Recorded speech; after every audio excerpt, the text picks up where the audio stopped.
ಆಸರೆ ಟಿವಿ ಎಲ್ಲ ಪ್ರೀತಿಯ ವೀಕ್ಷಕರಿಗೂ ಸತ್ಯವೇದ ಶಾಲೆಯ ಈ ಒಂದು ಕಾರ್ಯಕ್ರಮಕ್ಕೆ ಸುಸ್ವಾಗತವನ್ನು ಕೋರುತ್ತೇನೆ. ನಾನು ಪಾಸ್ಟರ್ ಲಾಲ್ ಕುಮಾರ್ ನಿಮ್ಮೊಂದಿಗೆ ಇಬ್ರಿಯ ಪತ್ರಿಕೆಯಿಂದ ದೇವರ ವಾಕ್ಯದ ಅಧ್ಯಯನವನ್ನು ಮಾಡುವುದಕ್ಕಾಗಿ ದೇವರು ಕೊಟ್ಟ ಅವಕಾಶಕ್ಕಾಗಿ ದೇವರಿಗೆ ಎಲ್ಲ ಘನತೆ, ಮಹಿಮೆ, ಸ್ತುತಿ, ಪ್ರಶಂಸೆಯನ್ನು ಅರ್ಪಿಸುತ್ತೇನೆ. ಪ್ರಾರ್ಥನೆ ಪೂರ್ವಕವಾಗಿ ನಾವು ನಮ್ಮ ಈ ಒಂದು ಅಧ್ಯಯನವನ್ನು ಪ್ರಾರಂಭ ಮಾಡೋಣ. ಇಬ್ರಿಯ ಪತ್ರಿಕೆ 2ನೇ ಅಧ್ಯಾಯ ಅದರ 7ನೇ ಮತ್ತು 8ನೇ ವಚನದ ಆಧಾರದಲ್ಲಿ ಹೋದ ಸಂಚಿಕೆಗಳಲ್ಲಿ ನಾವು ವಾಕ್ಯಾಧ್ಯಯನ ಮಾಡಿದ್ದೆವು. ಮನುಷ್ಯರನ್ನು ನೀನು ಯಾಕೆ ನೆನೆಸಬೇಕು, ಮಾನವನ ಮೇಲೆ ನೀನು ಯಾಕೆ ಲಕ್ಷ್ಯವಿಡಬೇಕು ಎಂಬುದಾಗಿ 8ನೇ ಕೀರ್ತನೆಯಲ್ಲಿ ದೇವರ ದಾಸನಾದ ದಾವೀದನ ಅನುಭವದ ಆಧಾರದಲ್ಲಿ ಬರೆದಿರುವಂಥ ವಾಕ್ಯಗಳಾಗಿದೆ. ನಾವು ಇಲ್ಲಿ ಇಬ್ರಿಯ ಪತ್ರಿಕೆಯಲ್ಲಿ ಅಪೊಸ್ತಲನಾದ ಪೌಲನಿಂದ ತಿರುಗಿ ಬರೆಯಲ್ಪಟ್ಟಿದ್ದು ನೋಡುವಂಥದ್ದು. ಈ ವಾಕ್ಯಗಳು ದೇವದೂತರುಗಳ ಮತ್ತು ಮಾನವರ ಹಾಗೂ ಮನುಷ್ಯ ಕುಮಾರನಾದ ಯೇಸು ಕ್ರಿಸ್ತನ ವಿಷಯಗಳಲ್ಲಿ ತಾರತಮ್ಯ ಮಾಡಿ ಮಾತನಾಡುವಂಥ ಮಾತುಗಳಾಗಿದೆ.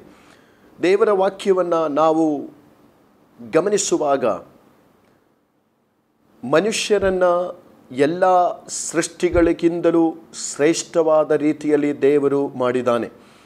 ಆದರೆ ಮಾಡಬಾರದು ಎಂದು ಅಪ್ಪಣೆ ಕೊಟ್ಟ ಪಾಪದ ವಿಷಯದಲ್ಲಿ ಮನುಷ್ಯನು ಬಿದ್ದು ಹೋದ ಕಾರಣ ಮರಣ ಎಂಬ ಒಂದು ಅನುಭವವು ಮನುಷ್ಯನ ಜೀವಿತದಲ್ಲಿ ಬಂದು ಸೇರಿತು. ಈ ಒಂದು ಕಾರಣದಿಂದಲೇ ದೇವದೂತರಿಗಿಂತ ಸ್ವಲ್ಪವೇ ಕಡಿಮೆಯಾಗಿ ಮನುಷ್ಯನು ಮಾರ್ಪಡುವುದಕ್ಕೆ ಕಾರಣ ಆದದ್ದು. ಮುಂದಿನ ವಾಕ್ಯದಲ್ಲಿ ಯೇಸು ಕ್ರಿಸ್ತನು ಲೋಕಕ್ಕೆ ಬಂದಿರುವಂಥ ವಿಷಯದ ಕುರಿತಾಗಿ ಪೌಲನು ತಿರುಗಿ ಸೇರಿಸ್ತಾ ಇದ್ದಾನೆ. ಆ ವಾಕ್ಯವೇ ನಾವು 7ನೇ ವಾಕ್ಯದಲ್ಲಿ ನೋಡಿದು, ಅವನನ್ನು ದೇವದೂತರಿಗಿಂತ ಸ್ವಲ್ಪವೇ ಕಡಿಮೆಯಾಗಿ ಮಾಡಿದೆಯಲ್ಲ. ಯೇಸು ಕ್ರಿಸ್ತನು ಸೃಷ್ಟಿಕರ್ತನು, ಆದರೆ ಸೃಷ್ಟಿಕರ್ತನಾದ ದೇವರು ತಾನೇ ಸೃಷ್ಟಿಸಿದ ದೇವದೂತರುಗಳಿಗಿಂತ ಸ್ವಲ್ಪವೇ ಕಡಿಮೆಯಾಗಿ ಯೇಸು ಕ್ರಿಸ್ತನನ್ನು ತಂದೆಯಾದ ದೇವರು ಮಾಡಿರುವುದಕ್ಕೆ ಕಾರಣ ಏನೆಂಬುದನ್ನು ದೇವರ ವಾಕ್ಯದಲ್ಲಿ ನಾವು ಧ್ಯಾನ ಮಾಡಿದ್ದೇವೆ. ಪಾಪ ಮಾಡಿದ ಮನುಷ್ಯರನ್ನು ಪಾಪವಿಲ್ಲದಂಥ ಯೇಸು ಕ್ರಿಸ್ತನು ಮರಣದ ಮೂಲಕವಾಗಿ ಅಲ್ಲದೆ ರಕ್ಷಿಸಲು ಬೇರೆ ಯಾವ ಮಾರ್ಗವೂ ಇಲ್ಲದೆ ಇದ್ದ ಕಾರಣ ಮರಣವನ್ನು ಅನುಭವಿಸುವುದಕ್ಕಾಗಿ ಯೇಸು ಕ್ರಿಸ್ತನು ತಂದೆಯಾದ ದೇವರಿಂದ ನೇಮಿಸಲ್ಪಟ್ಟನು. ಈ ಒಂದು ಅನುಭವಕ್ಕೆ ಸ್ವಲ್ಪ ಕಾಲಕ್ಕೆ ಸ್ವಲ್ಪ ಮಟ್ಟಿಗೆ ದೇವದೂತರಿಗಿಂತ ಕಡಿಮೆಯಾಗಿ ಸೃಷ್ಟಿಸಲ್ಪಟ್ಟ ಯೇಸು ಕ್ರಿಸ್ತನು ಶಿಲುಬೆಯ ಮರಣವನ್ನು ಅನುಭವಿಸುವುದರ ಮೂಲಕವಾಗಿ ಆತನಿಗೆ ಪ್ರಭಾವವು, ಮಾನವು, ತಲೆಯಲ್ಲಿ ಕಿರೀಟವಾಗಿ ದೇವರು ಇಟ್ಟಿದ್ದಾನೆ. ಅಷ್ಟೇ ಅಲ್ಲ, ಆತನಿಗೆ ದೇವರು ಕೊಟ್ಟಂಥ ಅಧಿಕಾರ 8ನೇ ವಾಕ್ಯದಲ್ಲಿ ನಾವು ನೋಡುತ್ತೇವೆ. ಎಲ್ಲವನ್ನೂ ಅವನ ಪಾದಗಳ ಕೆಳಗೆ ಹಾಕಿ ಅವನಿಗೆ ಅಧೀನ ಮಾಡಿದ್ದಿ ಅಲ್ಲವೇ. ಈ ವಾಕ್ಯವು ನಮಗೆ ಸ್ವಲ್ಪ ಮಟ್ಟಿಗೆ ಸಂದೇಹವನ್ನು ಹುಟ್ಟಿಸುವಂಥ ವಾಕ್ಯವಾಗಿದ್ದರೂ ಮುಂದಿನ ವಾಕ್ಯದಲ್ಲಿ ಅದರ ಸಂಪೂರ್ಣ ವಿವರಣೆಯನ್ನು ದೇವರ ಭಕ್ತನು ನೀಡುತ್ತಿದ್ದಾರೆ. ಆತನು ಎಲ್ಲವನ್ನೂ ಮನುಷ್ಯನಿಗೆ ಅಧೀನ ಮಾಡಿದಾನೆಂಬುದರಲ್ಲಿ ಅವನಿಗೆ ಒಂದನ್ನಾದರೂ ಅಧೀನ ಮಾಡದೆ ಬಿಡಲಿಲ್ಲವೆಂದು ಹೇಳಿದ ಹಾಗಾಯಿತು. ಆದರೆ ಎಲ್ಲವೂ ಅವನಿಗೆ ಅಧೀನವಾಗಿರುವುದನ್ನು ನಾವು ಇನ್ನೂ ಕಾಣುವುದಿಲ್ಲ. ಈ ವಾಕ್ಯವು ನಮಗೆ ಕೊಡುವಂಥ ತಿಳುವಳಿಕೆ ಏನೆಂದರೆ, ದೇವರು ಮನುಷ್ಯನನ್ನು ಉಂಟು ಮಾಡಿ ದೇವರ ಸ್ವರೂಪದಲ್ಲಿ ಆತನ ಹೋಲಿಕೆಯ ಪ್ರಕಾರ ಮನುಷ್ಯನನ್ನು ಉಂಟು ಮಾಡಿ ಏದೆನ್ ತೋಟದಲ್ಲಿ ಇಟ್ಟಾಗ ದೇವರ ವಿರೋಧಿಯಾದ ಸೈತಾನನು, ಅಂದರೆ ಆರಾಧನೆ ಮಾಡುವಂಥ ಜವಾಬ್ದಾರಿಯನ್ನು ವಹಿಸಿಕೊಟ್ಟಂಥ ಲೂಸಿಫರ್ ಎಂಬ ಕೆರೂಬಿಯು ತನ್ನ ಮನಸ್ಸಿನಲ್ಲಿ ಗರ್ವವೆಂಬ ದೋಷವನ್ನು ಮಾಡಿಕೊಂಡಿರುವುದರ ಮೂಲಕ ದೇವರಿಂದ ಆತನು ಕೆಡವಿ ಹಾಕಲ್ಪಟ್ಟನು. ನಾವು ಅದರ ಚರಿತ್ರೆಯನ್ನು ನೋಡುವಾಗ ಯೆಹೆಜ್ಕೇಲ್ ಪ್ರವಾದನೆಯ ಗ್ರಂಥದಲ್ಲಿ ನಾವು ಅದರ ವಿವರಣೆಯನ್ನು ನೋಡಲಿಕ್ಕೆ ಸಾಧ್ಯವಾಗುತ್ತದೆ. ಮನುಷ್ಯನು ಸೃಷ್ಟಿಸಲ್ಪಟ್ಟು ಏದೆನ್ ತೋಟದಲ್ಲಿ ಹಾಕಲ್ಪಟ್ಟ ಮೇಲೆ ವೈರಿಯಾಗಿರುವ ಸೈತಾನನಿಗೆ ಮನುಷ್ಯರ ಮೇಲೆ ಯಾಕೆ ದೃಷ್ಟಿ ಬಿದ್ದಿತು? ಅದಕ್ಕೆ ಕಾರಣವೇನು? ದೇವರಿಂದ ಮನುಷ್ಯರನ್ನು ಅಗಲಿಸುವ ಕಾರ್ಯವನ್ನು ಮಾಡುವುದಕ್ಕೆ ಸೈತಾನನು ಯಾಕೆ ಮುಂದಾದನು? ಈ ವಿಚಾರವನ್ನು ನಾವು ನೋಡಬೇಕೆಂದರೆ ಯೆಹೆಜ್ಕೇಲ್ ಪ್ರವಾದನೆಯ ಗ್ರಂಥ ನಾವು ತೆಗೆಯುವಂಥದ್ದು ಉತ್ತಮವಾಗಿರುತ್ತದೆ. ಯೆಹೆಜ್ಕೇಲ್ ಪ್ರವಾದನೆಯ ಗ್ರಂಥ 28ನೇ ಅಧ್ಯಾಯ ನಾವು ಅದರ 11ನೇ ವಚನದಿಂದ ಓದುವಾಗ, ಲೂಸಿಫರ್ ಎಂಬ ಕೆರೂಬಿಯಾಗಿ ಮೊದಲು ಇದ್ದವನು ನಂತರ ಕತ್ತಲೆಯ ಅಧಿಪತಿಯಾಗಿ ಮಾರ್ಪಟ್ಟವನು. ಮೊದಲು ಹೇಗೆ ಇದ್ದವನು, ನಂತರ ಅವನ ಗತಿ ಏನು ಆಗಿತ್ತು ಎಂಬುದನ್ನು ಪ್ರವಾದನೆಯ ಗ್ರಂಥದಲ್ಲಿ ಯೆಹೆಜ್ಕೇಲನು ನಮಗೆ ಸಂಪೂರ್ಣ ವಿವರಣೆಯನ್ನು ಕೊಡ್ತಾ ಇದ್ದಾನೆ. ಒಂದು ನಿಮಿಷ ನಾವು ನಮ್ಮ ಗಮನವನ್ನು ಯೆಹೆಜ್ಕೇಲ್ ಪ್ರವಾದನೆಯ ಗ್ರಂಥಕ್ಕೆ ತಿರುಗಿಸೋಣ. 28ನೇ ಅಧ್ಯಾಯ ಅದರ 11ನೇ ವಚನದಿಂದ ನಾವು ಗಮನಿಸಿದರೆ ಗೊತ್ತಾಗುತ್ತದೆ. ಯೆಹೋವನು ಇನ್ನೊಂದು ವಾಕ್ಯವನ್ನು ನನಗೆ ದಯಪಾಲಿಸಿದನು. ನರಪುತ್ರನೇ, ನೀನು ತೂರಿನ ಅರಸನ ವಿಷಯದಲ್ಲಿ ಶೋಕ ಗೀತವನ್ನೆತ್ತು. ಗೀತೆಗಳು ಹಲವು ಇದೆ. ಸಂತೋಷದ ಗೀತೆಗಳಿವೆ ಅಥವಾ ಹರ್ಷ ಗೀತೆಗಳಿವೆ. ಆದರೆ ತೂರಿನ ಅರಸನ ಕುರಿತಾಗಿ ನರಪುತ್ರನಾದ ಯೆಹೆಜ್ಕೇಲನಿಗೆ ದೇವರು ಕೊಡುವಂಥ ಒಂದು ಮಾತು, ಅವನ ವಿಷಯದಲ್ಲಿ ಶೋಕ ಗೀತವನ್ನು ಅಂದರೆ ದುಃಖದ ಗೀತೆಯನ್ನು ಬರಿ ಎಂಬುದಾಗಿ. ಏನಾಗಿದೆ ಆ ಗೀತೆಯ ಒಳಗೆ ಇರುವಂಥ ವಿಚಾರಗಳು? ನಾವು 12ನೇ ವಚನದಿಂದ ಓದುವಾಗ ಅದು ಗೊತ್ತಾಗುತ್ತದೆ. ಕರ್ತನಾದ ಯೆಹೋವನು ಇಂತೆನ್ನುತ್ತಾನೆ, ನೀನು ಸರ್ವ ಸುಲಕ್ಷಣ ಶಿರೋಮಣಿ. ಒಮ್ಮೆ ದೇವರ ಆರಾಧನೆಯನ್ನು ಮಾಡುವ ಕೆಲಸವನ್ನು ವಹಿಸಿಕೊಂಡಿದ್ದಂಥ ಲೂಸಿಫರ್ ಎಂಬ ಕೆರೂಬಿಯ ಬಗ್ಗೆ ದೇವರು ತಾನೇ ನರಪುತ್ರನಾದ ಯೆಹೆಜ್ಕೇಲನಿಗೆ ವಿವರಣೆ ಮಾಡುತ್ತಿದ್ದಾನೆ. ನೀನು ಸರ್ವ ಸುಲಕ್ಷಣ ಶಿರೋಮಣಿ, ಪೂರ್ಣ ಜ್ಞಾನಿ, ಪರಿಪೂರ್ಣ ಸುಂದರ, ದೇವರ ಉದ್ಯಾನವನವಾದ ಏದೆನಿನಲ್ಲಿ ನೀನು ಇದ್ದಿ. ಮಾಣಿಕ್ಯ, ಪುಷ್ಯರಾಗ, ಪಚ್ಚೆ, ಪೀತರತ್ನ, ಬೆರುಳ, ವೈಡೂರ್ಯ, ನೀಲ, ಕೆಂಪರಳು, ಸ್ಫಟಿಕ ಈ ನವರತ್ನಗಳಿಂದ ಭೂಷಿತವಾಗಿದೆ.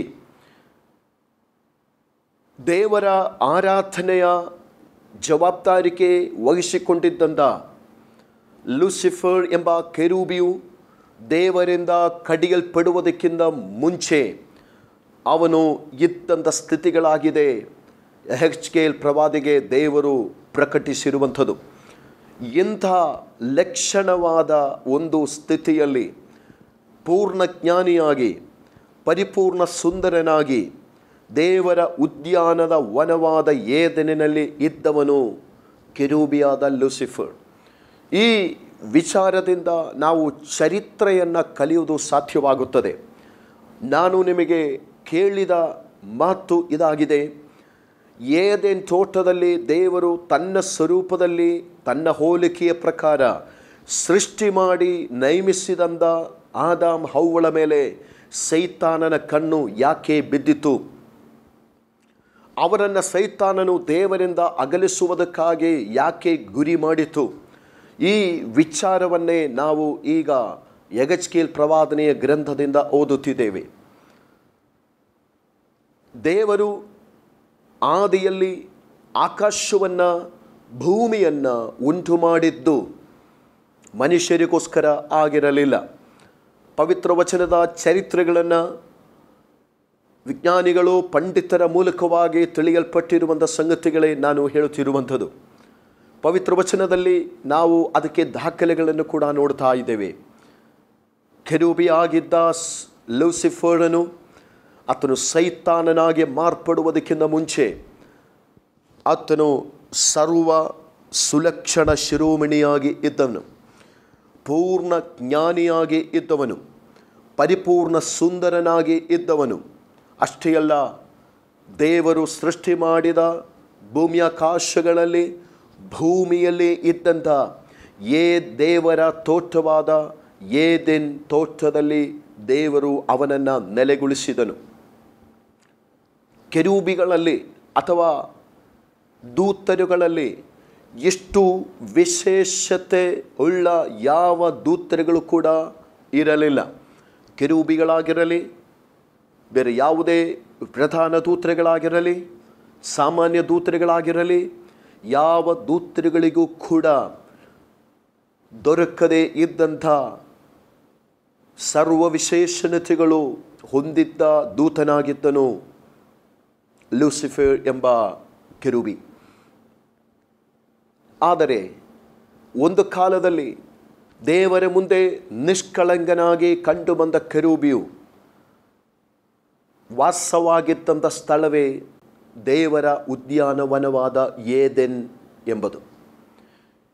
ಒಂದು ಕಾಲದಲ್ಲಿ ತನ್ನ ವಾಸಸ್ಥಳವಾಗಿದ್ದಂಥ ಏದೆನಿನಲ್ಲಿ ಈಗ ಇರುವಂಥವರೇ ಆದಾಮ್ ಹವ್ವಳು.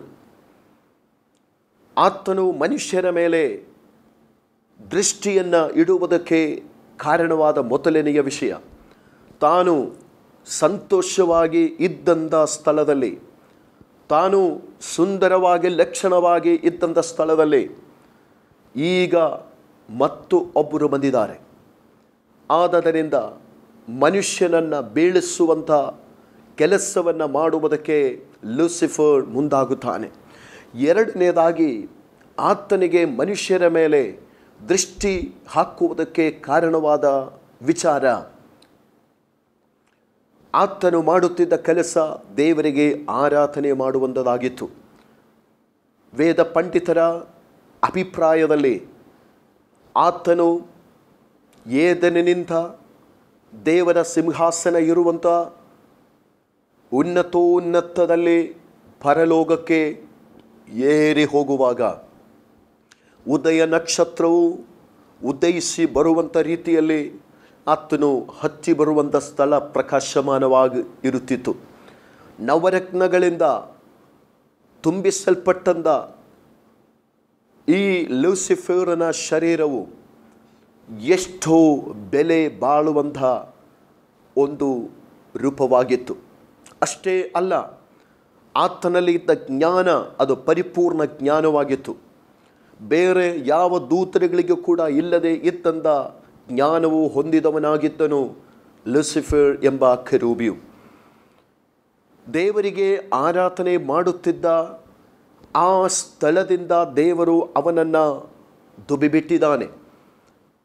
ಯಾವತ್ತೂ ಬೆಳಕಿನವನಾಗಿ ಇದ್ದವನು ಕತ್ತಲೆಗೆ ಮಾರ್ಪಟ್ಟನೋ ಆವತ್ತಿನಿಂದ ತನಗೆ ನೇಮಕವಾದ ಆ ಒಂದು ಕೆಲಸವೂ ಕೂಡ ಮುಗಿದು ಹೋಯಿತು. ವೇದ ಪಂಡಿತರು ಹೇಳುವಂಥದ್ದು, ಆತನು ಎರಡು ರೆಕ್ಕೆಗಳನ್ನು ಚಾಚುತ್ತಾ ಪರಲೋಕಕ್ಕೆ ಏರಿ ಹೋಗುವಾಗ ಪರಲೋಕ ರಾಜ್ಯದಲ್ಲಿ ಅಗಮ್ಯವಾದ ಬೆಳಕಿನಲ್ಲಿ ವಾಸವಾಗಿರುವಂಥ ದೇವರ ಮುಂದೆ, ದೇವರ ಸಿಂಹಾಸನದ ಮುಂದೆ ನಿಂತು ಆತನು ರೆಕ್ಕೆಗಳನ್ನು ಚಾಚುವಾಗ, ರೆಕ್ಕೆಗಳನ್ನು ಆತನು ಬಿಚ್ಚುವಾಗ ಆತನ ಪುಕ್ಕೆಗಳ ಮಧ್ಯದಿಂದ ಒಳಗಿಂದ ಅನೇಕ ವಿಧವಾದ ಸಂಗೀತದ ಧ್ವನಿಗಳು ಎದ್ದು ಬರುತ್ತಾ ಇದ್ದು, ಇಡೀ ಪರಲೋಕವು ಆತನ ರೆಕ್ಕೆಗಳಿಂದ ಹೊರಡುವಂಥ ಆ ಸಂಗೀತದ ರಾಗದಿಂದಲೂ ತಾಳದಿಂದಲೂ ಧ್ವನಿಯಿಂದಲೂ ಆ ಇಡೀ ಪರಲೋಕವು ತುಂಬಿ ಹೋಗುತ್ತಿತ್ತು. ಇಂಥ ರೀತಿಯ ಆರಾಧನೆಯ ಆ ಒಂದು ದಿವ್ಯ ಅನುಭವವನ್ನು ತನ್ನದೇ ಆಗಿದ್ದಂಥ ಜವಾಬ್ದಾರಿಕೆಯಲ್ಲಿ ಮಾಡುತ್ತಿದ್ದ ಲೂಸಿಫರ್ ಯಾವತ್ತು ದುಬ್ಬಲ್ಪಟ್ಟನೋ, ಯಾವತ್ತು ಆತನು ಕೆಡವಿ ಹಾಕಲ್ಪಟ್ಟನೋ ಆವತ್ತಿನಿಂದ ದೇವರ ಸೃಷ್ಟಿಯಾದ ಮನುಷ್ಯನು ಉಂಟು ಮಾಡಲ್ಪಟ್ಟ ಮೇಲೆ ದೇವರು ಮನುಷ್ಯನ ಆರಾಧನೆಯನ್ನು ಇಚ್ಛಿಸುವವನಾಗಿದ್ದನು. ಕೆರೂಬಿಯಾಗಿದ್ದ ಲೂಸಿಫರ್ ದೇವರ ಆರಾಧನೆ ಮಾಡುವುದಕ್ಕಾಗಿ ಪರಲೋಕಕ್ಕೆ ಏರಿ ಹೋಗಬೇಕಾಗಿತ್ತು. ಆದರೆ ಮನುಷ್ಯನ ಆರಾಧನೆಯನ್ನು, ಮನುಷ್ಯನ ಅನ್ಯೋನ್ಯತೆಯನ್ನು, ಮನುಷ್ಯನೊಂದಿಗೆ ಇರುವ ಸಂಬಂಧವನ್ನು ಬೆಳೆಸುವುದಕ್ಕಾಗಿ, ಸ್ವೀಕರಿಸುವುದಕ್ಕಾಗಿ, ಮೆಚ್ಚುವುದಕ್ಕಾಗಿ ಪರಲೋಕದಲ್ಲಿ ಇದ್ದಂಥ ದೇವರು ತಾನೇ ಏದೆನ್ ಉದ್ಯಾನವನಕ್ಕೆ ಇಳಿದು ಬರುತ್ತಾ ಇದ್ದನು. ಇವುಗಳನ್ನೆಲ್ಲ ನೋಡಿ ಮನುಷ್ಯನ ಮೇಲೆ ಹೊಟ್ಟೆ ಕಿಚ್ಚುಪಟ್ಟು ದೇವರಿಂದ ಹೇಗಾದರೂ ಮಾಡಿ ಮನುಷ್ಯನನ್ನು ಅಗಲಿಸಬೇಕು ಎಂಬ ಆ ಕೆಟ್ಟ ಭಾವನೆಯಿಂದ ಸೈತಾನನು ಏದೆನ್ ತೋಟದಲ್ಲಿ ಹವ್ವಳ ಬಳಿಗೆ ಬರುವುದನ್ನು ಪವಿತ್ರ ವಚನದಲ್ಲಿ ನಾವು ಕಾಣುತ್ತೇವೆ. ನಾನು ನಂಬುತ್ತೇನೆ ಈ ಒಂದು ಚರಿತ್ರೆಯ ಭಾಗಗಳು ನಿಮ್ಮ ಮನಸ್ಸಿನಲ್ಲಿ ಕುತೂಹಲವನ್ನು ಹುಟ್ಟಿಸುವಂಥ ವಿಚಾರಗಳೇ ಆಗಿದೆ ಎಂಬುದಾಗಿ ಕರ್ತನಲ್ಲಿ ನಾನು ನಂಬುತ್ತೇನೆ. ಇಲ್ಲಿ ನಾವು ಕಾಣಬೇಕಾದಂಥ ವಿಷಯ, ಈ ರೀತಿಯಾಗಿ ದೇವರು ಮನುಷ್ಯನನ್ನು ಉಂಟು ಮಾಡಿ ಏದೆನ್ ತೋಟದಲ್ಲಿ ಇಟ್ಟಾಗ ಹೆಚ್ಚು ಕಾಲ ಮಹಿಮೆಯ ಧಾರಿಗಳಾಗಿ ದೇವದೂತರುಗಳಿಗಿಂತಲೂ ಶ್ರೇಷ್ಠವಾದ ರೀತಿಯಲ್ಲಿ ಸೃಷ್ಟಿಸಲ್ಪಟ್ಟು ಮಹಿಮೆಯ ಧಾರಿಗಳಾಗಿ ದೇವರನ್ನು ನೇರವಾಗಿ ಕಾಣುತ್ತಾ ದೇವರ ಅನ್ಯೋನ್ಯತೆಯಲ್ಲಿ ಜೀವಿಸುತ್ತಾ ಇದ್ದ ಆದಾಮ್ ಹವ್ವಳನ್ನು ಹೆಚ್ಚು ಕಾಲ ಕಳೆಯುವುದರೊಳಗೆ ಸೈತಾನನು ಬೀಳಿಸಿಬಿಡುತ್ತಾನೆ. ಆದರೆ ದೇವದೂತರಿಗಿಂತ ಶ್ರೇಷ್ಠವಾದ ರೀತಿಯಲ್ಲಿ ದೇವರ ಕೈಗಳಿಂದಲೇ ರೂಪಿಸಲ್ಪಟ್ಟು ಸೃಷ್ಟಿಸಲ್ಪಟ್ಟ ಮನುಷ್ಯನು ಪಾಪ ಮಾಡಿ ದೇವದೂತರಿಗಿಂತಲೂ ಸ್ವಲ್ಪವೇ ಕಡಿಮೆಯಾದ ಸ್ಥಿತಿಗೆ ಮಾರ್ಪಡುತ್ತಾನೆ. ಅಂದರೆ ಆತನು ಪಾಪ ಮಾಡಿ ತಿನ್ನಬಾರದೆಂದು ದೇವರು ಆಜ್ಞೆ ಕೊಟ್ಟ ಹಣ್ಣನ್ನು ತಿಂದಿದ್ದ ಕಾರಣದಿಂದ ಮರಣಕ್ಕೆ ಮನುಷ್ಯರು ಒಳಗಾದರು. ಈ ಒಂದು ಕಾರಣವೇ ದೂತರಿಗಿಂತಲೂ ಸ್ವಲ್ಪ ಕಡಿಮೆಯಾಗಿ ಮನುಷ್ಯನು ಅಥವಾ ಮನುಷ್ಯ ಕುಮಾರನು ಮಾಡಲ್ಪಡುವುದಕ್ಕೆ ಕಾರಣವಾದದ್ದು. ನನ್ನನ್ನು ವೀಕ್ಷಿಸುತ್ತಿರುವಂಥ ಅಸರೆ ಟಿವಿ ವೀಕ್ಷಕರಿಗೆ ಒಂದು ಮಾತು ನಾನು ಹೇಳಲಿಕ್ಕೆ ಇಚ್ಛಿಸ್ತೇನೆ. ಮುಂದಿನ ಭಾಗಗಳು ಓದುವಾಗ ನಮಗೆ ಯಾವ ಮಹಿಮೆಯು ನಷ್ಟವಾಗಿದೆಯೋ ಆ ಮಹಿಮೆಗೆ ತಿರುಗಿ ನಮ್ಮ ದೇವರು ನಮ್ಮನ್ನು ಸೇರಿಸುತ್ತಾನೆ. ಆ ಸಮಯದಲ್ಲಿ ನಾವು ಈಗ ದೇವದೂತರಿಗಿಂತಲೂ ಸ್ವಲ್ಪವೇ ಕಡಿಮೆಯಾಗಿ ಇದ್ದರೂ ದೇವರು ನಮಗೆ ಕೊಡಲಿಕ್ಕಿರುವ ಮಹಿಮೆಯ ಆ ಸಮಯದಲ್ಲಿ ಮಹಿಮೆಯ ಧಾರಿಗಳಾದ ನಾವುಗಳು ತಿರುಗಿ ದೇವದೂತರಿಗಿಂತಲೂ ಶ್ರೇಷ್ಠವಾದ ಸ್ಥಾನಕ್ಕೆ ಏರಿ ಹೋಗುತ್ತೇವೆ. ಇಲ್ಲಿ ಯೇಸು ಕ್ರಿಸ್ತನು ದೇವದೂತರನ್ನು ಸೃಷ್ಟಿಸಿದ ಸೃಷ್ಟಿಕರ್ತನಾಗಿದ್ದಾನೆ. ಆದರೆ ಸೃಷ್ಟಿಕರ್ತನಾದ ದೇವರು ತನ್ನ ಸೃಷ್ಟಿಯಾದ ದೇವದೂತರಿಗಿಂತಲೂ ಕೆಳಗೆ ಇಳಿದು ಬರುವುದನ್ನು ನಾವು ಕಾಣುತ್ತಾ ಇದ್ದೇವೆ. ಪರಲೋಕದ ಎಲ್ಲ ಮಹಿಮೆಯನ್ನು ಬಿಟ್ಟು ಒಬ್ಬ ದಾಸನ ರೂಪವನ್ನು ತಾಳಿ ಈ ಲೋಕಕ್ಕೆ ಇಳಿದು ಬಂದ ಕರ್ತನು ದೇವದೂತರಿಗಿಂತಲೂ ಆತನು ಸ್ವಲ್ಪವೇ ಕಡಿಮೆಯಾಗಿದ್ದನು.